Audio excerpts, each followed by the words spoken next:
told your friend you're not okay? And tell me what's wrong and why you never said you felt that way.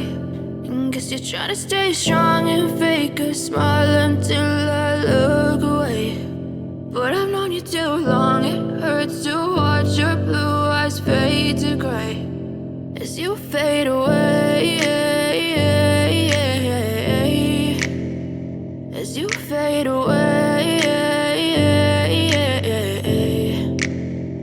Yeah, I'm about to fade away, 'cause every time नमस्ते friends, स्वागत है आप सभी का मेरे channel पर। तो आज है मैं के लिए बाहर गई थी, ज़्यादा कुछ नहीं किया था, सिर्फ खाना खाने गई थी।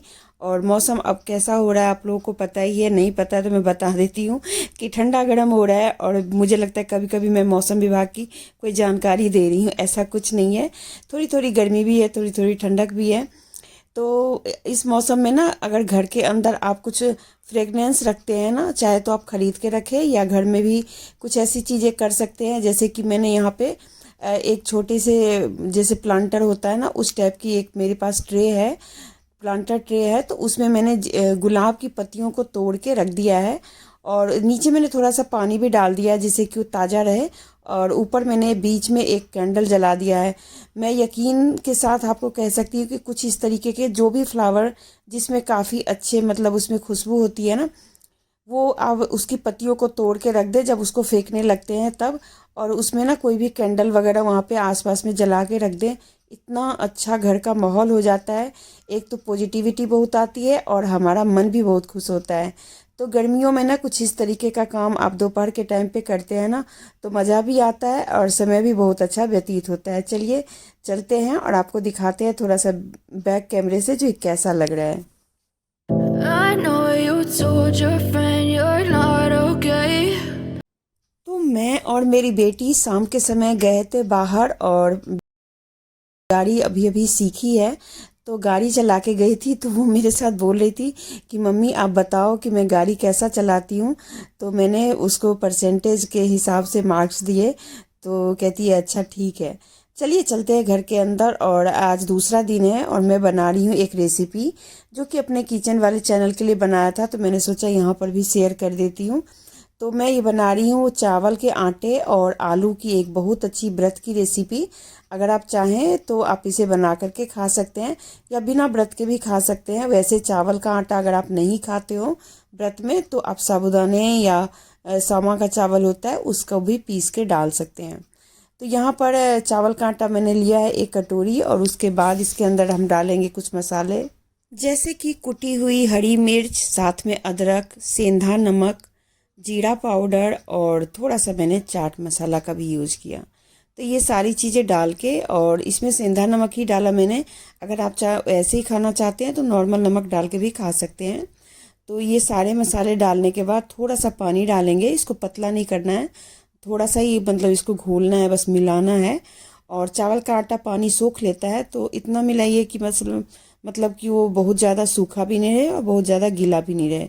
तो इतना घोलने के बाद इसके अंदर मैंने उबले हुए आलू घिस के डाले हैं, 2 आलू घिस के डाले हैं मैंने।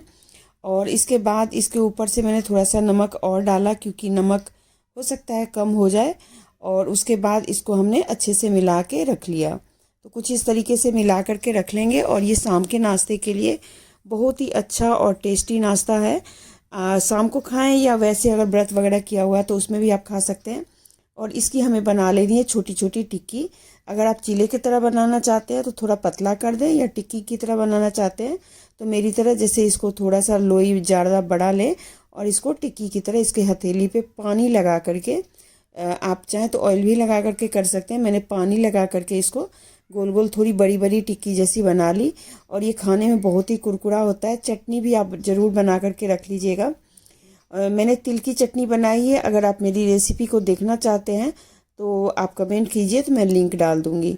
तो यहाँ पर मैंने टिक्की को बना लिया है और चलिए चलते हैं अब तवे के ऊपर।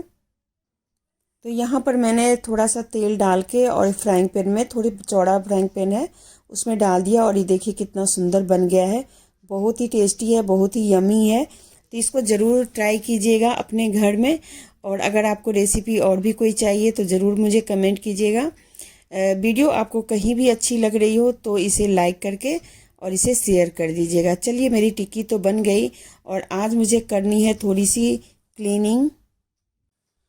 तो डस्ट फ्री घर कैसे हो, उसके लिए मैं छोटा मोटा टिप्स दे सकती हूँ कि चलते फिरते जैसे हमने ऐसा होता है कि जब घर की सफाई हो जाती है, जो अगर आपने मेड रखी हो या खुद कर रहे हो, तो पहले आप नीचे की जितनी भी सफाई है, ऊपर से जो मोटा मोटा कूड़ा है उसको ज़रूर निकाल लें। लेकिन जो पतले बारीक वाले कूड़ा होता है ना, मेरी तरह अगर आप करना चाहते हैं तो मैं आपको बहुत अच्छा टिप्स दे रही हूँ कि जब घर की क्लीनिंग हो जाए, नीचे ज़मीन का जो झाड़ू पोछा होता है वो जब हो जाए, उसके बाद आप घर की डस्टिंग शुरू कीजिए।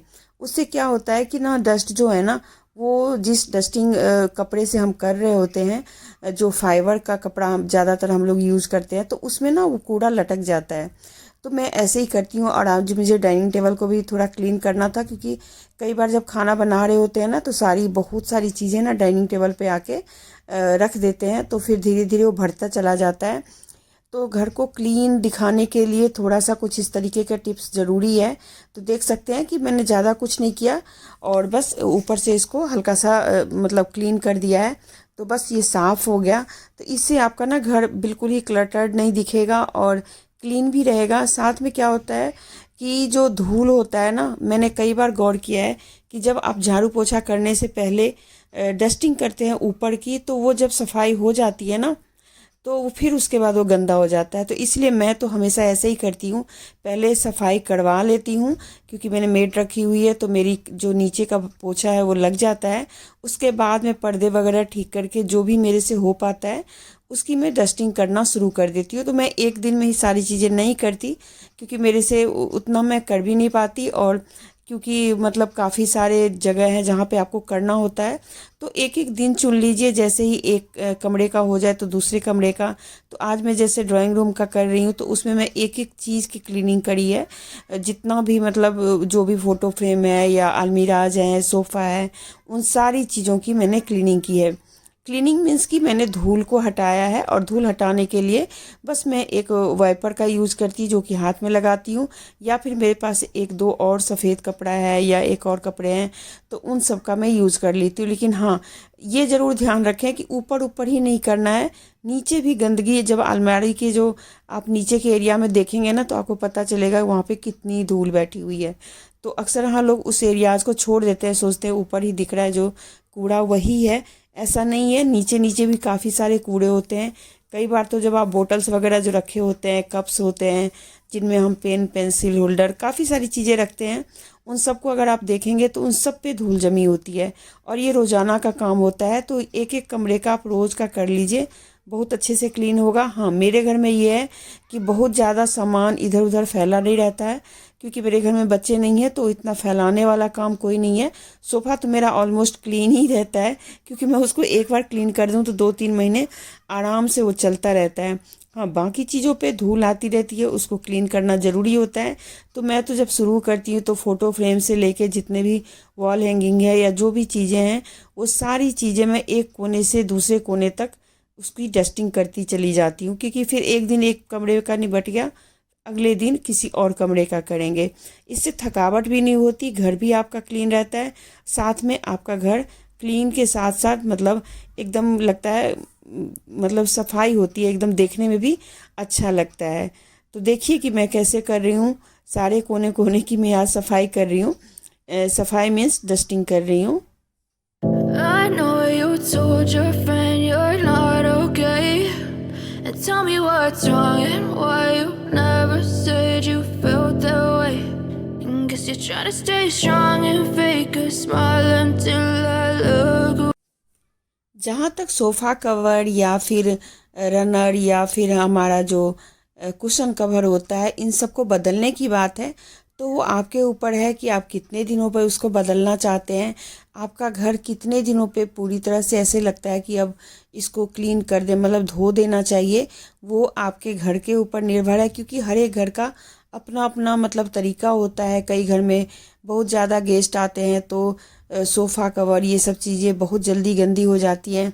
कई घरों में इतने ज़्यादा नहीं होते हैं तो थोड़ा टाइम लगा के होता है। तो मैं जैसे कि 2 महीने 3 महीने पे ही इसको धोती हूँ। जो रनर है हमारा सोफ़ा रनर उसको, और ऊपर वाला जो हमारा कुशन है वो थोड़ा बड़ा है, तो इसके साइज़ का तो कुशन कवर मिलता ही नहीं है, तो मैं इसी को धोती हूँ और फिर इसी को लगा देती हूँ। तो ये मेरे साथ थोड़ी सी प्रॉब्लम है। मैं सोच रही हूँ कि इसका कवर मैं और भी थोड़ा सा और अलग से देखूँ कहीं पे। वैसे इसके ऊपर गद्दे लगे हुए थे, तो जो गद्दा मैंने हटा दिया है। उसके बाद स्विच बोर्ड या जो फ़ोटो फ्रेम होते हैं इन सब की सफाई करनी भी बहुत ज़रूरी होती है। फ़ोटो फ्रेम जो होते हैं उनको आप ऊपर से उठा करके देखेंगे तो अंदर की साइड में ना जाला लगाया हुआ होता है, जो छोटे छोटे एक कीड़ा होता है उसको।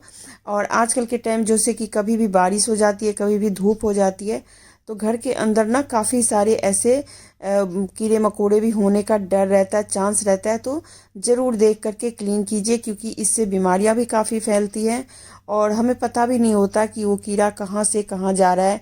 वो क्या पता खाने में जा रहा हो या क्या पता हमारे बॉडी में टच हो रहा हो। तो इस तरीके से हमें क्लीन करना बहुत ज़रूरी है। तो ये मंथली भी नहीं, आप मतलब कहते हैं साप्ताहिक भी नहीं, ये आपको डेली का काम होता है जिसको करना होता है।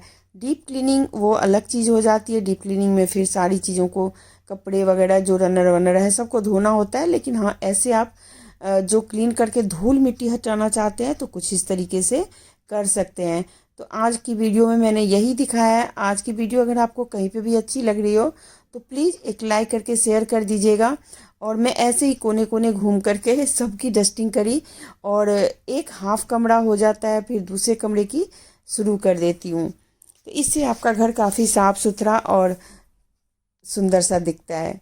तो कैसा लगा मेरा आइडिया और मेरी बातें। और आज के इसके बाद मैं एक और वीडियो लाने वाली हूँ, तो जल्दी से आप लोग देखिएगा। और आप लोग सब्सक्राइब नहीं कर रहे तो प्लीज़ सब्सक्राइब कीजिए, और चैनल को मतलब आप देखना चाहते हैं तो, और उसके बाद इस चैनल पे बने रहिए।